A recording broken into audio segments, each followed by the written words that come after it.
Greetings and welcome to Old Drunken Discography, where old friends, fans come together to BS, argue, occasionally agree, and discuss a musical artist. This will be our part 2 of 1990's top 10 albums. We're a little close to halfway. Go check out the playlist link down below for part 1.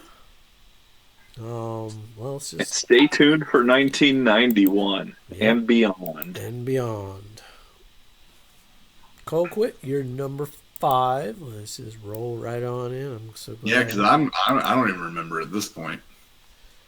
Oh, yeah. You like my YouTube edit here? Oh, yeah. Oh, I was like, what is that? What's going on there? I didn't even notice. It fits so perfectly. Like Yeah. Go watch our Jimi Hendrix Is It Art. I mean, I'll be honest, man. I know Joe has this added, and hopefully he'll have more to add. I just, it's a good record. I honestly don't like it as much as many of the other records on my list, but it's definitely good. I mean, you got Ben stealing. I remember going to a laser light show at the planetarium in St. Louis, and they had a video or a laser show for Been Caught Stealing, and that left an indelible impression on my young psyche, and it was fun. Yeah, it's a good record. It's good. Got a little psychedelic rock going on. It's Perry Farrell being a nutcase. It's wonderful. It's fun. I got a question for you. Dave Navarro guy, but he's all right. Well, I liked him better when I was younger and before he became more Dave Navarro-y. Why did MTV only play the videos for Been Caught Stealing and We Make Great Pets? Well, Pets was porno for Pyros, so that was probably some record label kind of like, hey, we need to make our money back. And some of their videos get a little weird. Yeah, no, I mean especially porno for Pyros, man. Those are very weird records. Yeah. But that's a great damn song, especially with all the UAP nonsense happening. If that came out this year, I would have put that on here too. That's a good record. Yeah, I don't know. It's a record. It's a record. I mean, it's in last place. But is it Fear the record? Oh, it's in last place. Yeah, no, I don't like it near as much as the others. All right. But yeah, I liked it as a child. I don't listen to it much these days though. Right. What about you, Joe? Oh! All right, so next up, Jawbreaker. I love this band. Obviously, this isn't my favorite Jawbreaker album. This isn't a Dear You, but really good. I still think it's a really good album. Where are my notes? Because I scrolled down to Jane's Addiction whenever you start talking about that. So, strong lyrics throughout the album. I've always loved this gravelly voice, and I think pretty much every song on here is good. There's a couple of OKs on here, but your Fine Days, your Incomplete, Imaginary War, Softcore, I think is probably my favorite off there. I like Drone. I thought it was a good song. But yeah, I'm a fan of this album. I like it a lot. I like the album cover. It's really cute. Oh yeah, it's a good cover. And for me, it is going to go above Green Day and below Fear. You knocked Green Day out of the grinder? Mm-hmm. Well, it's a good thing you still got Jawbreaker? it. You still got it. It's okay. Unless you're going to knock it out. Losing that bye. I don't blame you. Man, we lost the bye, Joe. No buy for that Green Day. Wow, only Public Enemy's got the buy so far. All right, Tim, I think it's your turn. Okay. What's next? I love this cover. I just love Danzig's face. Yeah, so my second Rick Rubin production of the year on my list. Everybody has their little favorite Rick Rubin era, and yeah, the late 80s, early 90s is definitely mine. As far as Danzig goes, Much like Black Sabbath and the Ramones, you cannot go wrong with the first 4 albums. They're just perfect. And that would be this. Danzig 2, Lucifuge, Her Black Wings, Long's Way Back from Hell, Snakes of Christ, Girls, 777. The video for I'm the One, or no, it's Killer Wolf, where Danzig's actually like wrestling a wolf. Like, Yeah. it is, oh man. It's a classic. Classic Rick Rubin production, blues, rock, doom, classic Danzig. Great Doors ripoff on the cover. If you bought the CD booklet, it opened up into an upside down cross. Chuck Biscuits on drums, man. What more do you need? Amazing album. I don't know if it's my favorite Danzig album, but like I say, it's one of the first 4, and you can trust those albums. And so much like the last couple entries, this one's going straight to number 1 for me. Okay. Hey. I was just hoping you'd put it above Primus at least, so I'm happy. Oh, Primus fell out of the grinder. Yeah, They're just better Primus albums. That's My nice. opinion. Primus fell out. They'll pour one out for Primus. For now. We got some For now. We got some good Yeah. Primus Yeah. Up records coming up. They got some that will make the grinder. All right, Cole Quit. Up next for you is Smell the Smell the Magic. I mean, it's the first L7 record. I mean, it just belongs up here just because of that, you know? It's it's not their best record. No. I don't think so. But it's still an L7 record, and that makes it badass. Dude, just like, I mean, I can see shoving- an argument for this being their best one. What was that? First I album could bias. see the argument for this being Oh their yeah, best you can of one. course make that argument. Yeah, and that's the reason. You'd just be arguing incorrectly. It's a good damn record, you know. It's 30 minutes. It's damn short. good. It's a great record. Just Yeah. fire from beginning to end. It's a little bit more Janis Joplin in the vocals than you expect hearing, because I came to this after I heard the later records. It's great, and I love it. Fast and Frightening has some of the funniest lyrics I've ever heard. They're not really funny, but they're interesting, and I love them. Broomstick too. Packing a Till the Wheels Rod Fall. would kind of be a top song contender. Which one? Packing a Packing a Rod. Rod? Yeah, man, of course. Yeah, it's awesome. Yeah, it's a great record. It's the remaster's really good too. It sounds really, really good. Fine record. I'm gonna put it at number 5, though. I like it better than Ritual, but I definitely like the other records better. But I still love it, and that's why it's in my top 10 to begin with. I feel so bad like having to rank these low, because I'm like, I love these records for the most part, you know. Well, you got to think it's low, but it's still like 10 Top records 10. for an entire year. That's right. Yeah. That's right. You know, there's no Paula Abdul up here. I mean, I thought about it. I really did. All right, what do we got? Straight What do up we got? to number 1. Sonic Youth Goo. Okay. I'm interested. Yeah. So What's your history with Sonic Youth?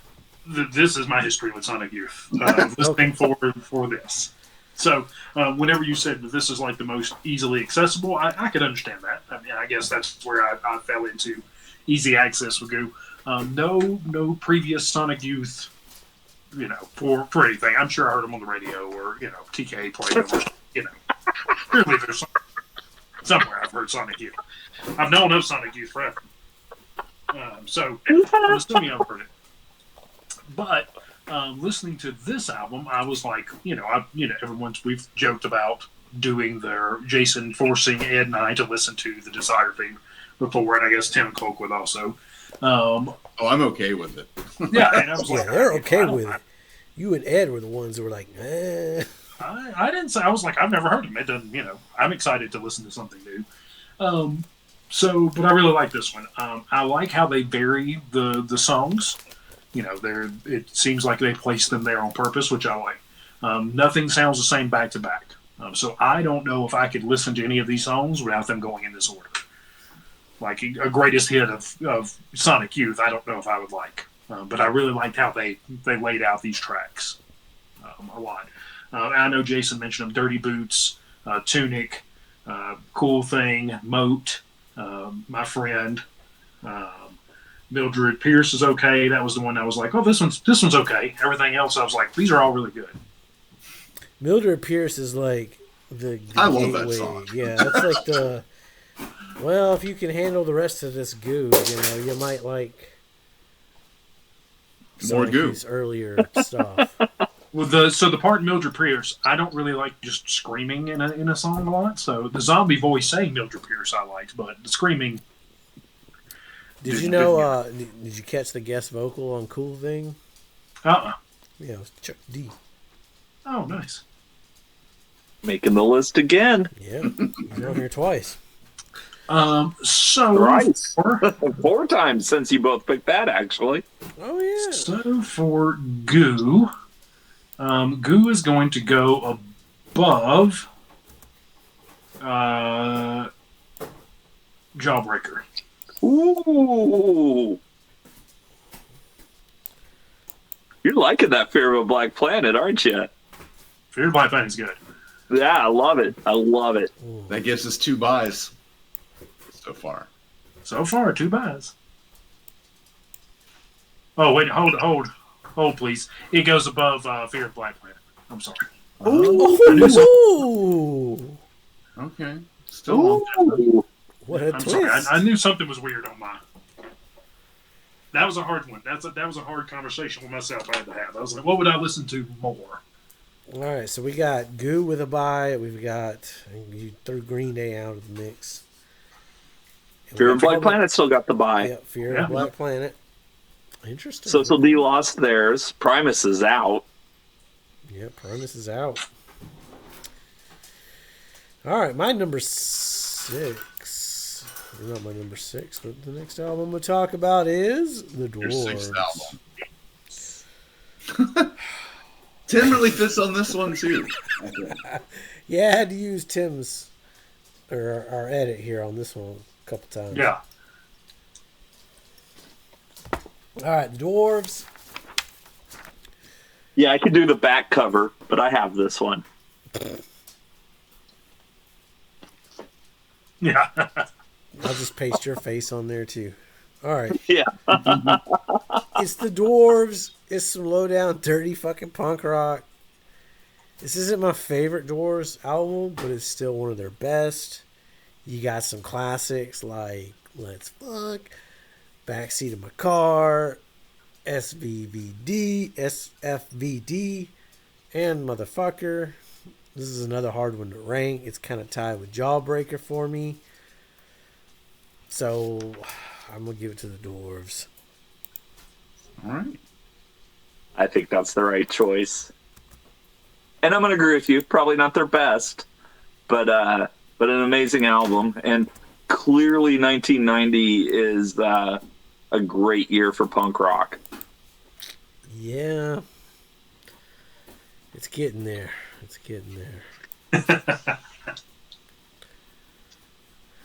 All right, who went first that time? Tim? I think Cole quick. No, I did actually. So Did you? wait, right? No. Oh, that's right. On the video, I went first, but technically Tim went first. Yeah, you're right. Yeah. So you went, then okay. So yeah. Toss an album out there and someone will talk All about right. it. Cole quit.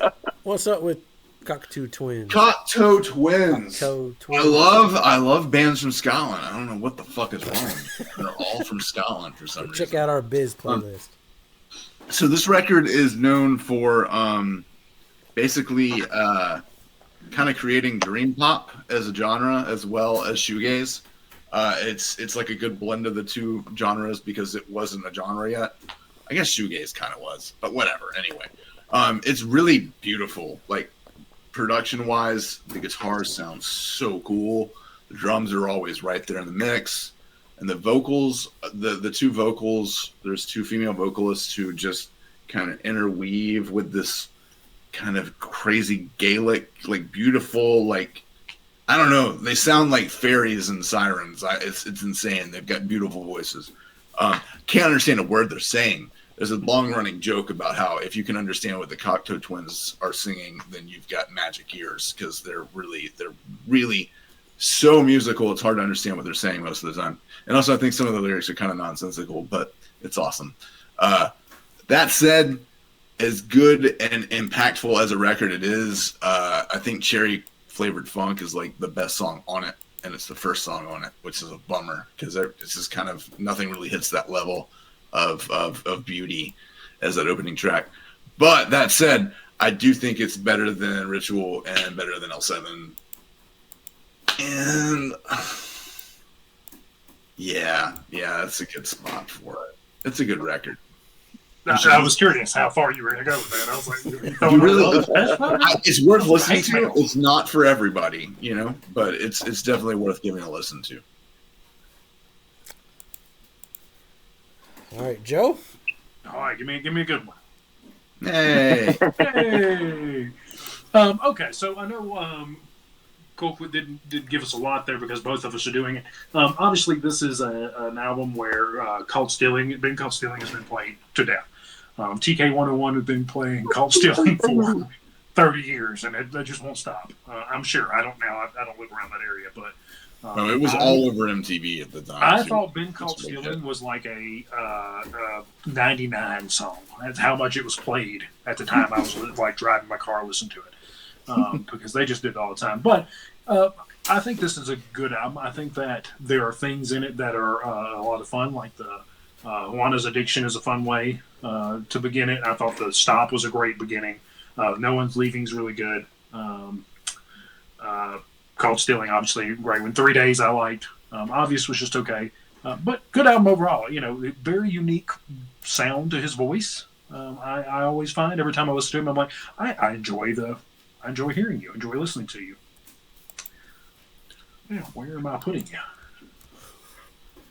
That's a great question. That is the question. Yeah. That is going to go. Well, that's tough, isn't it? Isn't that a tough one? All right, that's going to go Above Promise. Okay. Whew. That's a really good spot for it. Yeah, I'll accept that. Yeah. All right, my next one. I walk right through the door to the Pixies, Bossa Nova. The Pixies. My notes say, this album of the year is hard. Worlds are colliding. My 90s alternative roots are clashing with my later in life found punk rock and discovery of my love for hip hop. Bossa Nova. The Pixies' best stuff was in the 80s, but I think Bossa Nova is highly underrated. There's a lot of energy and anger on this album. You got rock music, the beautiful Gloria, Allison is a top song. Same with Dick for Fire, Hangwire, Anna, all great. I even like the more goofy ones like Stormy Weather. It does have a little filler on it though. This really sucks, but I don't think it's going to make the meat grinder. Green Day holding that spot for now. I definitely like Bossa Nova more than Social D's first album. So, Pixies is going to go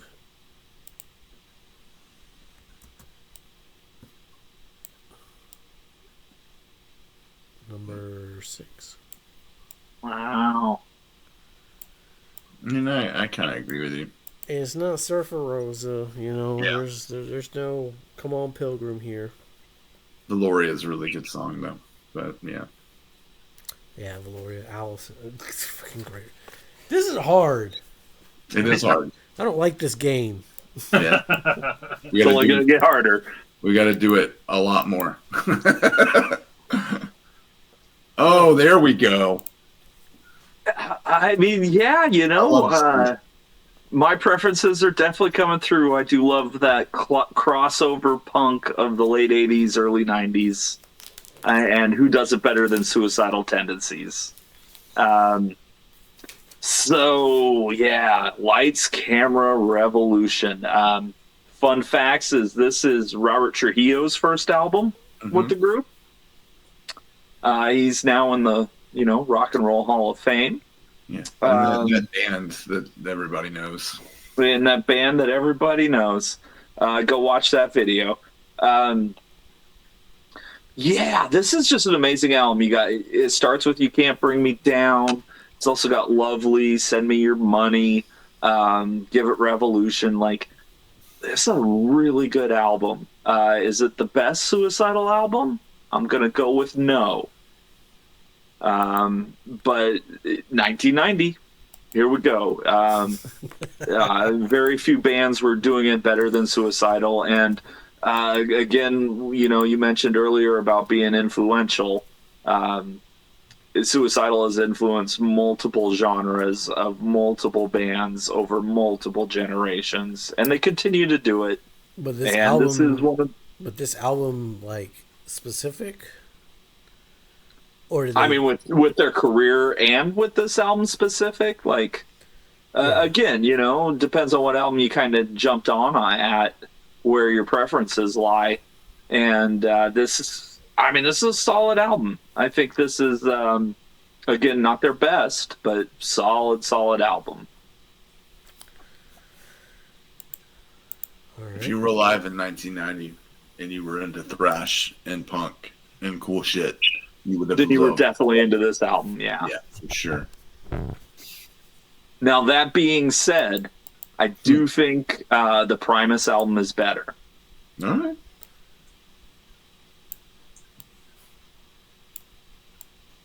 But yeah, solid album. Love Suicidal. And yeah, you can throw that album on and have yourself a great time. You'll be dancing. I thought that was going to be a shoe-in for mine. I was like, oh yeah, Suicidal Tendencies, definitely going to be one of the top 10 albums. I listened to it and I was like, not my cup of tea.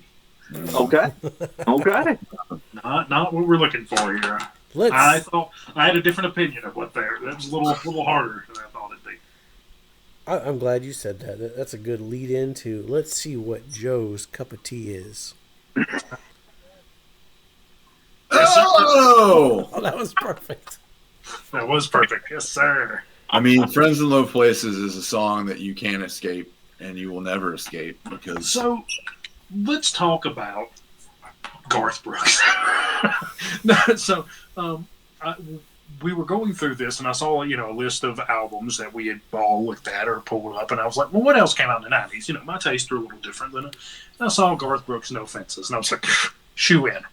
Easy peasy. We've got Thunder Rolls. We've got Two of a Kind, Working the Full House, Friends in Low Places, Wild Horses, Unanswered Prayers, Same Old Story. What a great Garth Brooks album. I obviously grew up with a lot of country fans, so I listened to a lot of Garth Brooks. I don't think I ever knew I was listening to this album all the way through when I was hearing some of the highlights and hits here. But amazing album. Garth Brooks was great in country in the 90s. I mean, when I was 10 years old and I heard Thunder Rolls, I ain't gonna lie, it was pretty like, ooh, shit. The hell was that? The Thunder Rolls, I mean, like, my best friend in second grade, Ty Deal, what's up? If you're out there and you're watching this, that's fucking weird. His family moved from Oklahoma and they were obsessed with Garth Brooks. So that was my first experience with the band, was this record, actually, hearing the Thunder Rolls and then Friends in Low Places. Like, that was his favorite two songs at the time. So my wife and I went and saw him in the Broncos Stadium, in Power Field, or Mile High Stadium, whatever. Great performance he puts on.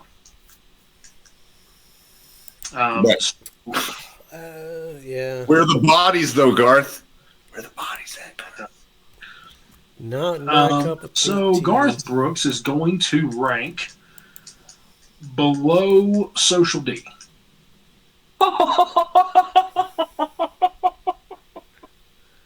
You knocked Fear of the Black Planet out, man. He put Garth Brooks in the meat grinder. He knows how he's playing this game. I like it. What? Look, fuck. Comment below. I'm gonna have to listen to it again now. Yeah. You know what I Comment mean? below if Unless you he want knocks it Garth out, Brooks. he might knock it out later. He's still got 2 chances. You know what He's I mean? got 2 chances, but he's got to have both of those better He than done it. put Sonic He's also Youth got on the friends in low fucking places. Fritz. Put in the comments below if you'd like to see Garth Brooks win this whole thing.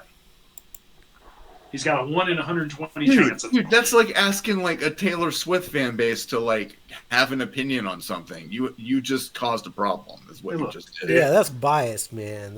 You're Garth trying to swing Brooks, the the No, vote. I'm original into it. Taylor Garth Swift. Brooks Do it. fans, Garth Brooks fans are fucking crazy, and we all know this. Sonic Youth fans, let us know. They're gonna be too lazy. That's true. We are lazy. All 3 Poison Idea fans, let us know. Oh, I love my. I knew that Poison was going to be Idea my is good. surprise pick for y'all to have Garth Brooks step by. Oh, Jesus. No, I think it's beautiful. I I think you understand exactly how the meat grinder works. Yeah, man, you got to add something in there that's just off the wall, man. yeah, That's good. yeah. That does one of these things doesn't belong, and it Joe, should. 1993. We're going to have to band together for August and everything after. Oh, you ain't got to. August and everything after should win this whole thing. I'm just telling you. I'm just saying. You might Over have Garth to. Brooks? Over Garth Brooks. So, yes. Ooh, Okay. fighting words. All right. Oh. My next pick for my favorite top 10 albums of 1990 is Alice in Chains' Facelift. Oh boy, so many debuts in my list. I'm not a big Alice in Chains guy. My least favorite is the big 4 of quote grunge. But early Alice in Chains is where it was at. Badass opening track with We Die Young. You Got Put You Down and Real Thing, and I'm sorry I never got sick of Man in the Box. I mean, it comes on, you just turn that motherfucker up loud. This isn't my favorite Alice in Chains record though. Again, it kind of suffers from the same issue as Pearl Jam's 10 for me. A lot of the production just kind of sounds familiar or very similar. There's not a lot of variation on the record compared to some of the later Chains records. And it does have some filler like Love, Hate Love, and Bleed the Freak. But there's a lot of great stuff here. Before my rankings and personal taste is going on the bottom. Wow. Okay. Out of my I remember, current... I do was like watching- Bleed the Freak. I think that's a good song. I was watching Headbangers Ball, and that video came on for Man in the Box, and I was like, that's kind of creepy, man. That dude's voice is weird. I like it.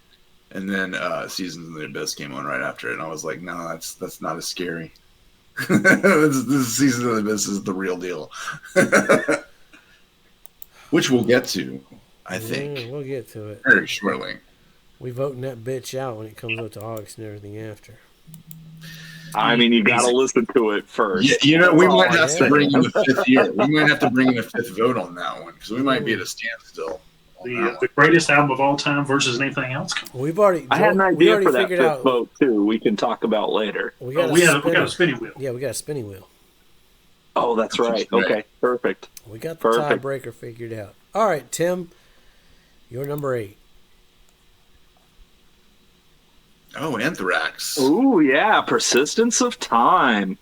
Okay, so I love this album. It's super thrashy, super dark.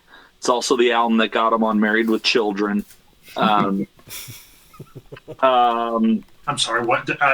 Expound? Oh, yeah, they were Anthrax like were on an Scott episode Ian was of Married dating with- Kelly or something, right? I didn't know that.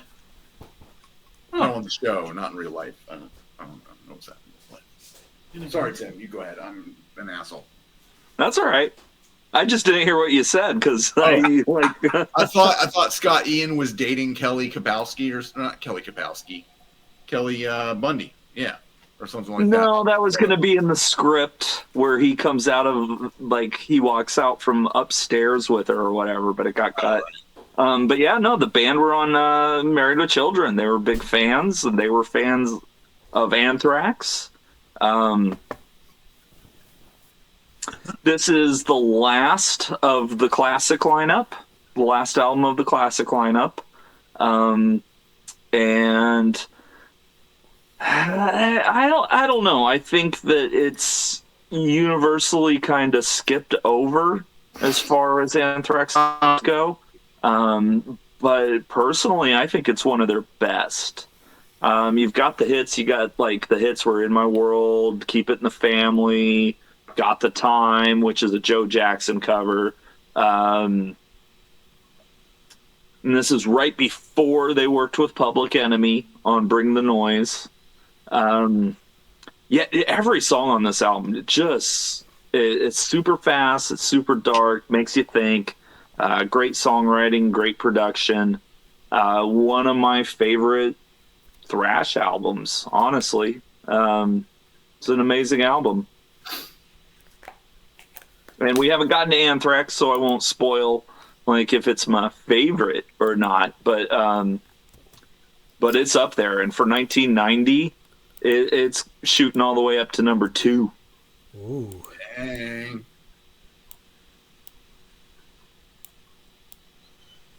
So you're pushing ice out of the grinder. Yeah, well, yeah, I really like Persistence of Time. It's just like start to finish. It's a great album.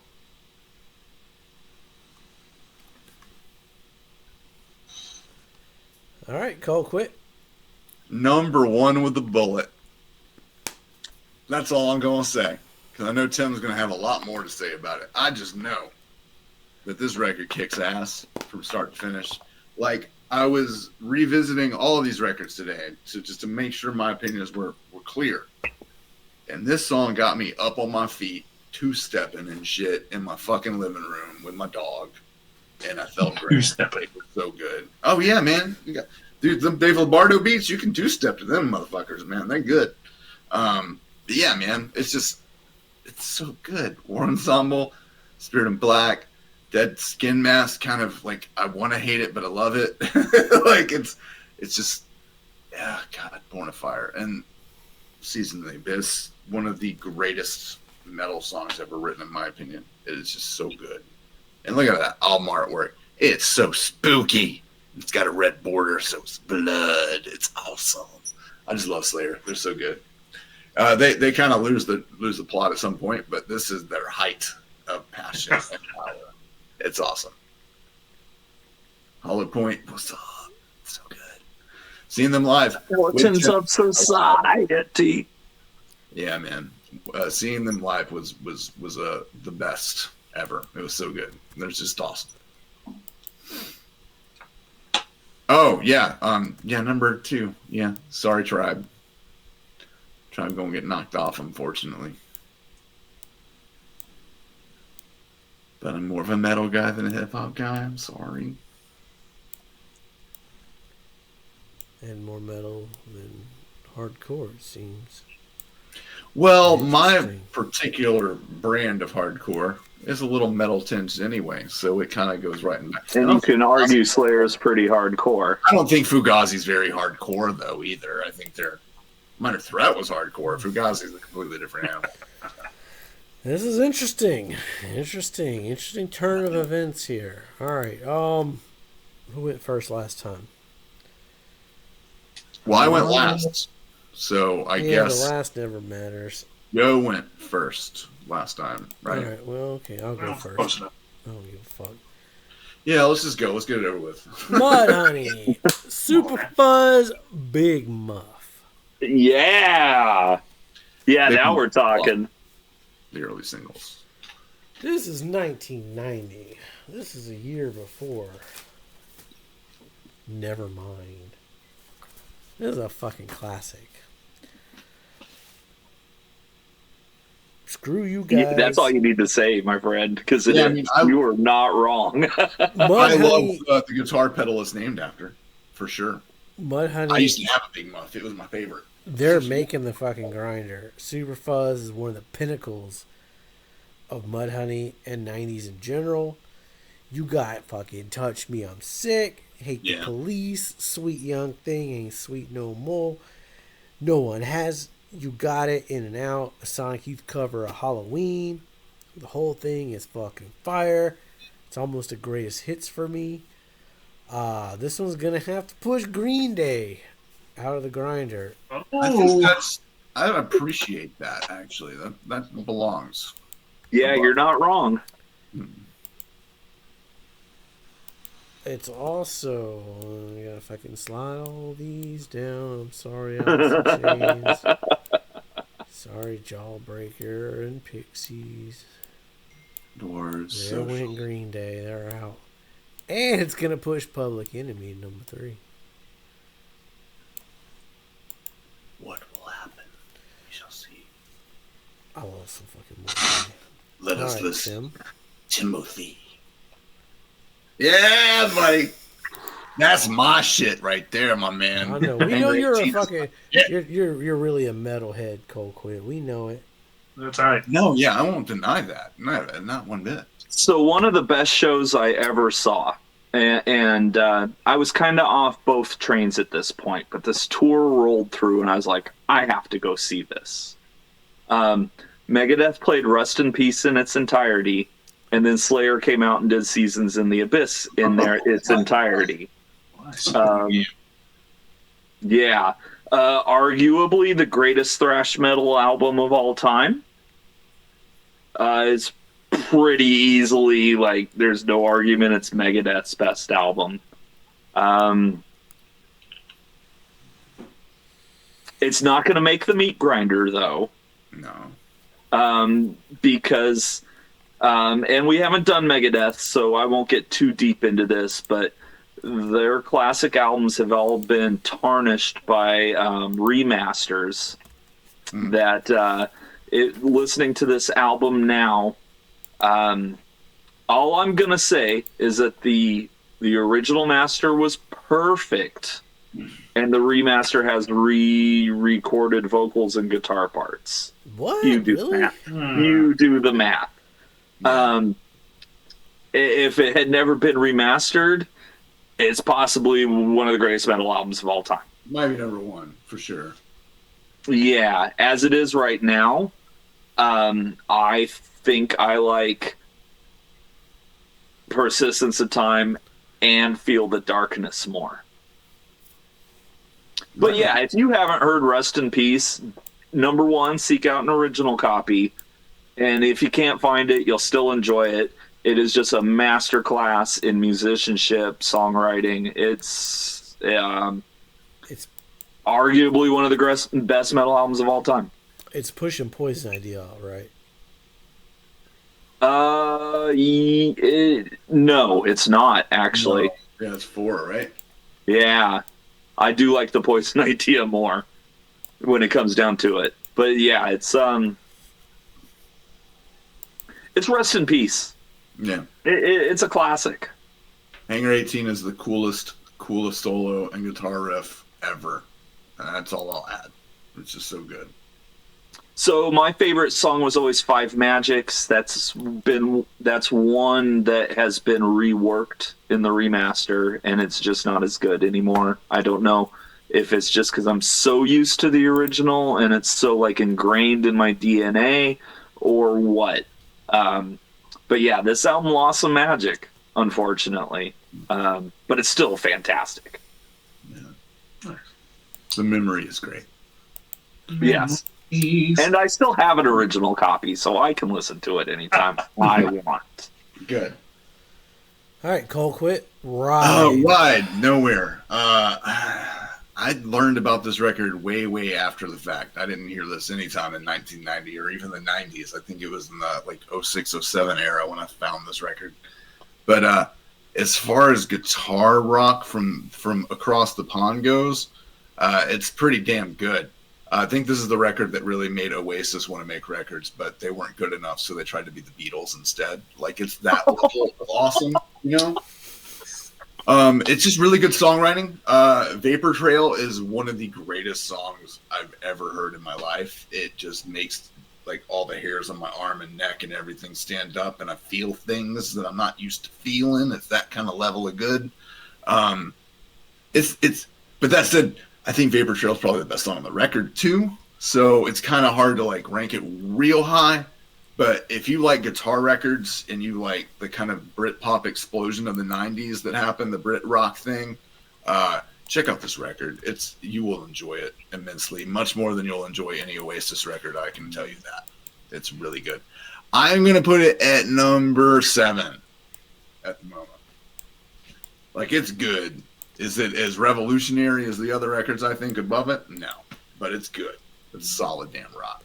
It's good stuff. I've never heard of Ride. Yeah, they're kind of like, have you heard Swerve Driver? No. Okay. I've heard of Swerve Driver too, dude. They're awesome. I don't think we want to give them press, though, right? Aren't No, they, like, you're blacklisted? thinking of a different Swerve thing, I think. You're thinking of Okay. a White Supremacist band. This is not a White Yeah, Supremacist. I'm definitely thinking of a different one then. You're Okay. thinking of Screwdriver is what you're thinking of. Okay. Yeah, they All suck. right. Here's the next throw screwball here. Joe's original. Hey. That is a screwball right there, my friend. That is Oh, a Oh, you went 1990 to the new album. Green Day album? That is a 1990 album cover right there, if there ever was Yeah, it is. one. Okay, so Goo Goo Dolls. I enjoy the Goo Goo Dolls' earlier works. This, though? Is this on the Metal Blade? Hmm? Is this one on Metal Blade? Oh, I have no idea. Oh God, now I'm gonna look that up then because I don't even know. This is the first time I heard this album. I didn't realize the Goo Goo Dolls had an album or this one, so I was like, oh, well, let's check it out. I like some of the earlier things they're doing. Is this my favorite Goo Goo Dolls album? As we've said a lot of these, no, it definitely is not. But I still think it's a good Goo Goo Dolls album. I love that sound that they used to have. I wish they'd have kept that later in their discography. It kind of has like a dive bar-ish. You're going to walk in on the street on a dive bar and hear this band. You're like, oh, this is a good band. That's pretty good. Cold. It is a Metal Blade record. Okay. It is. Holy shit. Okay. Thank you. I don't think I've ever listened to like Superstar Car Wash, so I can't kind of put it, where that is. So that's something I'll need to do. I love the opening track, Laughing. I think that's great. Just the Way You Are, So Out of Line, There You Are, all pretty good songs. So this album there's a lot of, these are pretty good songs. They're not bad songs. They're not good songs, but they're all pretty good. So they all fit in pretty well in there. I think Laughing's probably my favorite. I like Kevin's song. So like I said, I just like this early sound that they had before it became whatever they are now. After Dizzy Up the Girl, it's kind of, I fell way away from them. Okay, well, was this like closer to A Boy Named Goo, or was it like closer to the Goo Goo Dolls' first record? I would say this is probably closer to, it's been a minute since I heard A Boy Named Goo, but I would say it's probably closer to that. Okay. Where's January Friend? Whatever that song, where that's in. Their first album's pretty damn punk rock. Yeah, this isn't quite there. So more like A Boy Named Goo. Okay. Word. Down.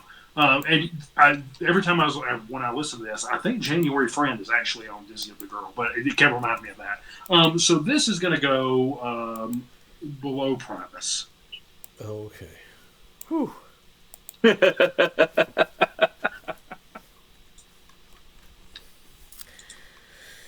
All right. Let me look at our albums here. Joe and I are going to end on the same one. So, Tim, why don't you go? Why don't you talk about Why you love this record Seasons in too? the Abyss? So as I've alluded to a couple times, 1990, like when 1990 was the present, it was a pretty formative year for me musically. And this is actually one of the albums that did it. I saw the video for Seasons of the Abyss on MTV, and my world changed.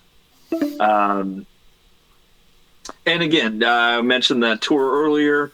Megadeth did Rust in Peace in the entirety. Slayer did this one. You start with Angel of Death, and you end with Seasons in the Abyss. Two. I'll up you one, Colquitt. Two of the greatest metal songs ever written. Oh yeah, of course. Yeah, I mean, I didn't. Rain and Blood. There's plenty of good songs on that one too. Well, yeah, but just this album specifically, yeah, War Ensemble. I'm sorry, I got it mixed up. No, it's okay, dude. They're both awesome. Yeah. No, I'm sorry. But even then, War Ensemble. Yeah. And this is my third Rick Rubin produced entry on today's list. Since in a trend. Whoa, it was a year. Rick Rubin used to put out good stuff. This is one I found in 1990. This is one I still listen to on the regular. We haven't done Slayer on the channel yet, so I won't ruin the surprise. Not considered Slayer's best album, but I would argue possibly. So, for today's purposes, looks like Seasons of the Abyss is getting a bye, because this is my number 3.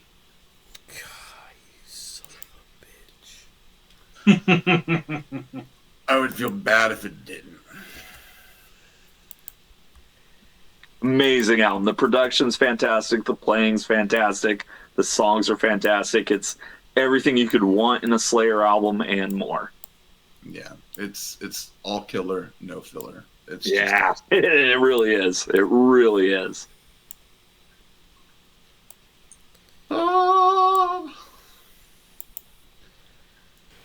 All right, Colquitt. Up next for you, your last record will be Skinny Puppy. Too Dark Part.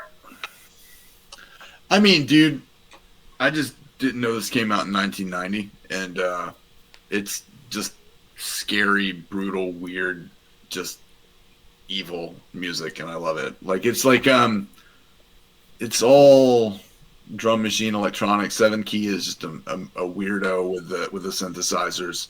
Nivek Ogre is just terrifying as a vocalist and performer, and he's just such a strange man. And this was the height of his issues with drug addiction, I think. Might have been a little bit after that. I don't know, but it's. You sure it wasn't after hanging out with Uncle Al on that Revco album? It might have. They might have already been mutual friends of certain heroines, you know. Yeah. This hour. But yeah, dude, no, it's just a weird record. If you've never heard Skinny Puppy, this is, I guess it's their most popular record as far as accessibility goes, because it's all not as weird as some of the earlier stuff, and definitely not as progressive as The Process, which came after. But yeah, good old industrial rave music. You go to a rave, you request an old Skinny Puppy song, hopefully they'll play Assimilate, but they might play something off of Too Dark Park as well. It's a great record.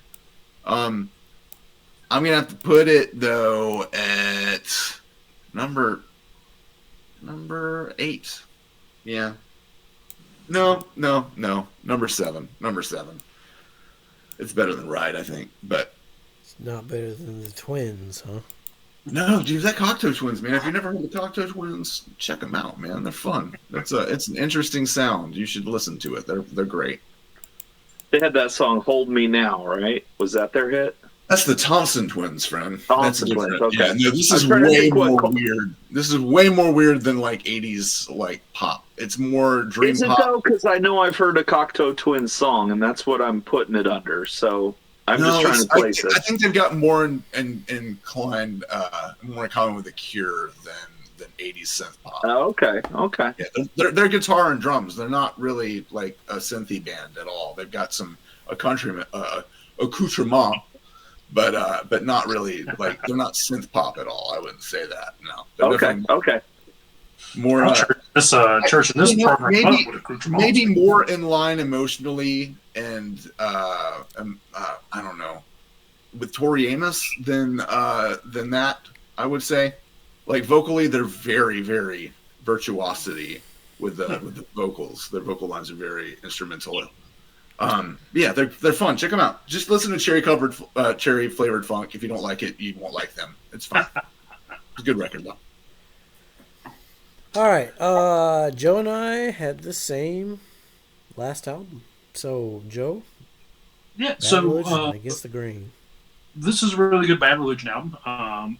When I think of Bad Religion having a sound, this is the sound. I mean, they sound like Bad Religion throughout all of it. Not my favorite Bad Religion album. I like we keep putting that in there, that little caveat, but really good. I like Modern Man. I think that's a great opening. Turn on the Light, really, really good. That one's fantastic. Faith Alone, Anesthesia, Walk Away. All these are great albums. I actually I've seen Bad Religion multiple times. So I think this is the first listen through I had of this album in particular, and it's a good Bad Religion album. There's a few Bad Religion albums in the 90s, but are any of them as good as Against the Grain? I didn't know 21st Century Digital Boy was a re-recording on their big record that was popping later in the 90s. I thought that was a new song for them. I had no idea. I knew Suffer. That was the only record I had by them, and I really liked it. But I mean, that's kind of the fucking peak. Yeah, I mean, it's fucking Suffer. But for 90s, Bad Religion, Against the Grain is one of the best. I mean, you got flat out Earth Society, you got fucking 21st Century, you got Anesthesia, Modern Man fucking comes out hard, Negative Thinking, like it's damn good. I can only think of one other Bad Religion album I would want in the grinder for the 90s. So to raise the Bad Religion content in the grinder, I'm putting Against the Grain. We're knocking Fear of a Black Planet out? At number 3. Oh, damn. Sorry, Chuck D. We still love you. Well, stay tuned for 91 because the apocalypse is striking black hard now. See, the 91 is where it's going to get real interesting. I'm going to have to double down on my fucking grunge. I feel like every year of the 90s is going to be difficult for me. There you guys go, though.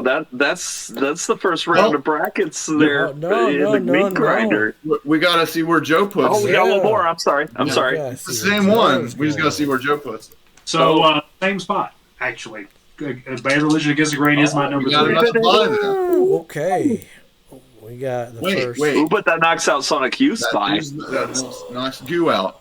And I want to ask if anybody has any last-minute changes they want to make. Because I think I do. That's a tough one right there for me. Goo or Bad Religion. So you that was how it was put Garth Brooks over both of them, you motherfucker. Oh, 100%. I have to make a change. I have to put Depeche Mode at number 3, and Fugazi has to slide down. Because honestly, I listen to Violator way more than listen to Repeater. It's just... I respect that. I have to. I just kind of have to. Violator God bless you. God bless album. you, Ian and friends. You guys are awesome. When we get to, I guess, the argument in 99, I'll make sure you make the list then. No, I don't respect that. I think Fugazi should have been there, but... Well, you didn't even put it in your list, so I don't know what the fuck you're because we were operating under the fact that we had no repeats. Well, that's obviously not the Until case. that changed. Well... I threw that reach. Either way, Fugazi don't need our love. They already know. You would have had my vote for Fugazi in the meat grinder, but Depeche Mode. You have my vote for Depeche Mode, depending on what it goes up against. So I think it's one of those records, man. And when you have to listen to it, you might change your opinion on it, man. It's really good. Since we're doing a mulligan, flip Goo into Bad Religion spot. All right, I will agree with that one, man. I do think Bad Religion have better records, and from the 90s even. I think you should pull another mulligan and put Garth Brooks down here at 4. I think, and then we'll have two albums going into. I think 70% of the world would agree that Garth Brooks, no offenses, has to be in there, man. I can't believe I didn't see him on your list. You wouldn't. These are the third. But I support Joe for putting him in there, man. That's what's up. That's why we do this. Look, Social D beating it says something about how much I like that Social D album. That's true. Actually, That's true. And I figure, hey, Social D or Bad Religion when you've already got Bad Religion in there. I think that's fair. That's a good balanced list here. And out of 120, we're now down to what, 118? Yeah. So we're good. 118. Yeah, because we got ties. 2 duplicates. We got Goo and we got Seasons of the Abyss. Both Oh, okay. Yeah. That's your votes. So We should have all matched up. We could have made a much shorter video later. That's true. Stay tuned for 1994. We're not doing that. We're doing that in the summer. We got to be doing that in the summer. Yeah. All right, so give us a like, subscribe. We have no idea when the next 1991 video will come out. We'll plan it. We'll get it. We're working on it now, though. Yeah, there's a lot of research that goes into these because you find out how many records came out that year, and you're like, well, fuck, that changes my entire perception of the year immediately. Yeah. Yep. It really does. 91's going to be interesting. That was a big year. That was, Nevermind. That was Blood Sugar Sex Magic. Dinosaur Jr.'s Green Mind. A lot of good records. That's all I got. Anybody else got anything to add about the year 1990? No, fun. I mean, it was a fun year. Yeah, It was still very much a continuation of the 80s aesthetically. But yeah, you could see from our picks alone that the underground is boiling and just primed to explode. And you go back and watch this video. There's a lot. Yeah, this is but this is not my favorite record. Oh, it's, there's more shit to come. There's 9 more years in this decade alone, so we'll get to them. I can't wait. I personally can't wait to talk about Matchbox 20. I can't wait. Hey, That would man. be a notable mention for me. I want to push you around. Well, I will. Joe will have that in his top 10, I'm sure. Hey, Mike, I do enjoy that album. Meat Grinder enjoy it, or just mention it? Well, yeah, top 10. Let's say, I mean, it could fit in the top 10. Depends on, I can't remember that year and what we got to look at with it. You got Third Eye Time to Blind. start researching. Yeah, the Third Eye Blind ain't going to make it for me. That'll be an honorable mention. Cool. Oh, man, dude, that record, man, it's actually not bad. It's weird. We'll see. Going back and Stick listening to it these around, days. like, subscribe. If Cole Quit puts Third Eye Blind in his top 10 for whatever year that is. Look, man, Jumper's a good song, man. Jumper's a really good song. That's And all. we already got Oh, Garth Brooks in here. We're off to the races. So. With I'm that, waiting to see some Travis Tritt. Waiting to see some Way Out Down Yonder on the Chattahoochee. Whatever that dude's name was. Alan Jackson. Alan Jackson, yeah. Ready for that, man. Ready for that. What year was Cotton Eye Joe? That was 96, I think. I want to say 96. Might have been earlier. What, What What about the Cha-Cha slide? Ooh. as you can tell, That's a meat grinder. That's a 91. That's got to be 91. all right. We love you guys. Be safe. Make good decisions.